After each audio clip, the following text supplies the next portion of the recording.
ഞാൻ ഈ പള്ളി കയറിയിട്ട് ളുഹർ നിസ്കരിച്ചു കിട്ടോ. ഹലോ, നമസ്കാരമുണ്ട്. എൻ്റെ പുതിയൊരു വീഡിയോയിലേക്ക് എല്ലാവർക്കും സ്വാഗതം. ഞാനിപ്പോൾ ഈ വീഡിയോയിൽ വന്നത്, ഇപ്പം നിങ്ങൾ ഫസ്റ്റ് ഒരു വീഡിയോ കണ്ടില്ലേ, ആ വീഡിയോസിനെ കുറിച്ചിട്ടൊന്ന് സംസാരിക്കാൻ വേണ്ടിയിട്ടായിരുന്നു ആരിഫിനോട്. പിന്നെ ആരിഫേ, ഇതാണ് എൻ്റെ പരിപാടി അല്ലേ? ഇന്ത്യയിൽ ഇവിടെയുള്ള സംഖ്യകളെ പൊട്ടന്മാരാക്കുക, ഇവിടെ കടന്നിട്ട് എക്സ് മുസ്ലിമാന്നും പറഞ്ഞിട്ട് ഇവിടെ കടന്നിട്ട് നിസ്കാരത്തിൽ അതാണ്, നിസ്കാരത്തിൽ ഇതാണ്, ഖുർആനിൽ അതാണ്, ഖുർആനിൽ ഇതാണ്, ഇങ്ങനെ സൂചിപ്പിച്ചിട്ട് അവരെങ്ങനെ ടോപ്പൊക്കെ എത്തിച്ചു കൊടുക്കുക. ഇവിടുന്ന് പുറത്തേക്കാട് പോയി കഴിഞ്ഞാൽ, ഇന്ത്യക്ക് പുറത്ത് പോയി കഴിഞ്ഞാലോ എൻ്റെ സ്വഭാവം ഇതും നിസ്കരിക്കാൻ പോകുക. അപ്പോൾ സംഭവം ഈ ആ ചെത്തിക്കളഞ്ഞു എന്ന് പറഞ്ഞതൊക്കെ ഉള്ള തന്നെയാണ് അല്ലേ? അപ്പം ഈ അത് സമ്മതിച്ചല്ലോ, ചെത്താതപ്പം എന്തായാലും അതിൻ്റെ ഉള്ളിൽ കയറാൻ പറ്റില്ലല്ലോ, ഈ പറഞ്ഞുകൊണ്ടല്ലോ.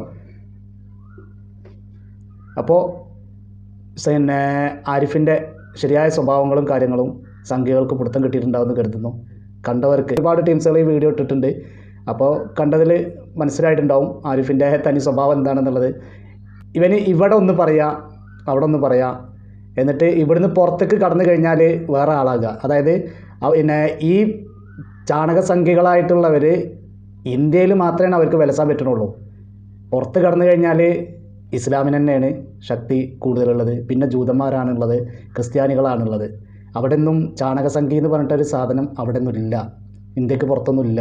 വല്ലതും ഇവിടുന്ന് പോയിട്ട് പിന്നെ ജോലിക്ക് പോയിട്ട് ഇവിടുന്ന് പോയിട്ട് അവിടെ പോയിട്ട് ഇങ്ങനെ വിത്തുണ്ടാക്കും, അതെന്തെങ്കിലും എന്തെങ്കിലും എഴുതി കുറിപ്പുണ്ടാക്കും, അതോട് കൂടിയിട്ട് അവിടെ പിടിച്ച് അവിടെ ഇടുകയും ചെയ്യും. അതോട് കൂടിയിട്ട് ഓലെ ജീവിതവും പോവും, ഓലെ കുടുംബം പോവും, മൊത്തം പോവും. അങ്ങനെയാണ് ഇപ്പോൾ ഓടിക്കൊണ്ടിരിക്കുന്നത്. എന്നിട്ട് അവിടുന്ന് കുറേ മാപ്പും കോപ്പൊക്കെ പറഞ്ഞിട്ട് കഴിച്ചിലായി പിന്നെ വരുന്നവരുണ്ട്. പിന്നെ അപ്പോൾ ആരിഫിന് പുറത്തൊന്ന് പോയി കഴിഞ്ഞാൽ നിലനിൽപ്പിന് വേണമെന്നുണ്ടെങ്കിൽ ഈ അവൻ പഠിച്ച ഫാത്തിഹയും അവൻ പഠിച്ച സൂറത്തും അവൻ പഠിച്ച കാര്യം തന്നെയാണോ എനിക്ക് നിലനിൽപ്പിനുണ്ടാവുള്ളൂ. അവിടെ പോയിട്ട് ഈ ചാണകസംഖ്യകളെ സൂചിപ്പിക്കാൻ വേണ്ടിയിട്ട് ഇന്ത്യക്ക് പുറത്ത് പോയി കഴിഞ്ഞാൽ നടക്കില്ല. അപ്പോൾ ഓൻ എന്ത് ചെയ്തു, ഇപ്പോൾ ഇവിടുന്ന് പോയിട്ട് പിന്നെ അവിടെ ചെന്നപ്പോൾ അവിടെ പിടിച്ച് നിൽക്കണമല്ലോ, അവിടെയുള്ള ആളുകളെടുത്ത് പിടിച്ച് നിൽക്കണമല്ലോ. അപ്പം എല്ലാം പള്ളിയിൽ കയറി നിസ്കരിക്കാൻ ഇതൊക്കെ നിന്നതാണ്. പിന്നെ അള്ളാഹ് എന്തായാലും ഹിദായത്ത് കൊടുക്കട്ടെ, അത്രേ നമുക്ക് പറയാനുള്ളൂ. പിന്നെ പൊന്നാരൻ്റെ ആരിഫൈജാൻ്റെ ഈ തട്ടിപ്പ് പരിപാടി നിർത്തിക്കളാം. എന്തിനാണ് വെറുതെ അവിടെയും കാലുത്ത് അവിടെയും കാലുകുത്തുക? അല്ല, ആരിഫിനെ നമ്മൾ പറയുന്നില്ല കേട്ടോ. ആരിഫിനെ പിന്നെ ഓൻ ജീവിക്കാൻ വേണ്ടിയിട്ടാണ് ഓന് അതിൻ്റെ തത്രപ്പാടിൽ കടന്നിട്ട് ഓടുകയാണ്.